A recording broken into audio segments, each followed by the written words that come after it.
Hi guys, just gonna do a quick video on how to improve your video editing. What we'll discuss is the concept of cuts. Not exactly all of the cuts like J cuts, L cuts, smash cuts, but how audio plays into it. I'm doing this video for a friend. She started doing videos and I'm excited for her. I always wanted to do some food videos, but she has one of the best raising tables. The concepts we'll discuss are style in audio, how you do that exactly with fades and cuts, breathing room, and lowering the audio of the other sounds or background noises. So first, let's discuss the general style. Ideally, when you have a video, you want the style to match the general theme of what you have. If you have a movie and it's horror, you want the people to feel horror all throughout generally and give them some breaking point. So the per segment feeling that you would have would be different. Unless it's too jarring or that's what you really want to jar some people, then you should use sharper cuts or sharper fades. Usually you see that with surprise TikTok videos or horror videos. The style should match what you want to convey, and audio is 50% of good video. Watch the audio carefully, it makes a big difference in the feeling. Most of the things we feel are actually driven by audio. How you control people is usually with the tone of your voice, how respectable you sound is conveyed by your voice. And this is why people prefer mic. You have to identify which items are your background noise and which is your main audio. In most cases, you'd have your background at the lower audio level. In some cases where you would have cooking videos, you would see while they're talking, they would lower their audio to something lower than their main audio. If they're speaking at the same time, something is really loud in the background. Another thing that I'll discuss is the matching. When you do something that's visually fast, you want something that is audio fast as well. If you want something noisy, it should be visually noisy as well, because they have to match. The feeling visually and auditorily should match. Sharp cuts in videos are when you make an abrupt cut. I'll give you an example. So we're fighting this monster, very big monster. I'm walking to a place and then I want to finish doing the action.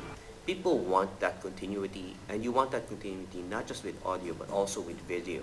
Before getting the items, people want to see them get that item. But if you cut it, it becomes abrupt. Not even done, it's cut. The audio matches that by default because you cut the audio there. But for example, if you want to fade the audio, you just set the volume for the audio from which point you want to fade, and then you fade out on the last. So this is a linear fade. This is what we call a linear fade, which is a straight line. That's it.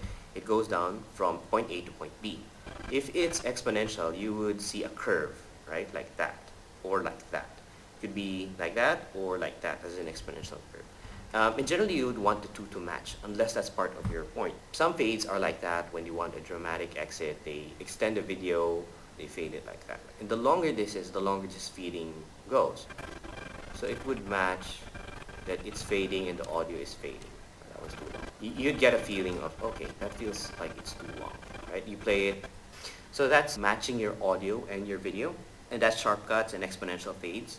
A type of cut and a type of fade would match a particular genre. I'm not saying this is be all and end all, and I've seen some people use them very differently.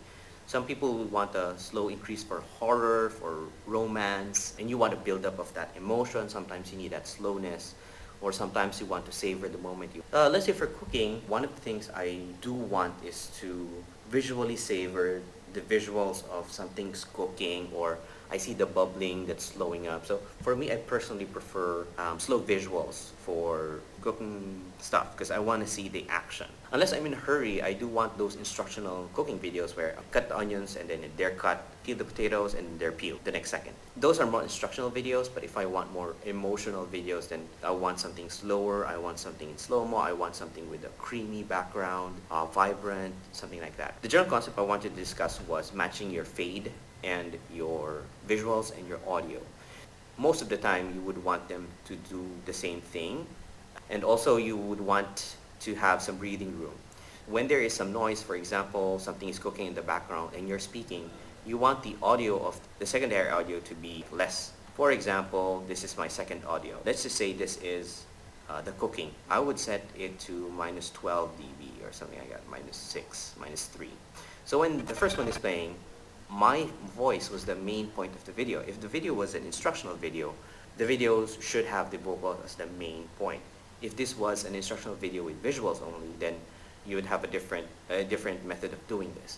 If you're cooking and you want an instructional video that is speaking or very vocal, then you would want the vocals to be the main priority and the background music is important. You want that ambient noise, but you'd want them at a lower rate, especially if they're overlapping, unless you want to do them differently where you would have the talking after the video is shown, or fade it down exponentially.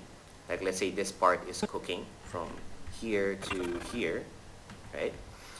So from here to here, I would have the audio maintained for the cooking at a higher rate. And then when I start talking from this point to this point, from this point, marker, to this point, then I would start increasing the audio thing. And of course you can do a sharp cut only also by doing something like this and then lowering it there. So that's considered sharp because it's really fast within like a couple of seconds. Yeah. So that's sharp audio on the top side. Say that's my vocals, and the bottom side, your background music or your ambient noises. Okay, so I hope that was helpful.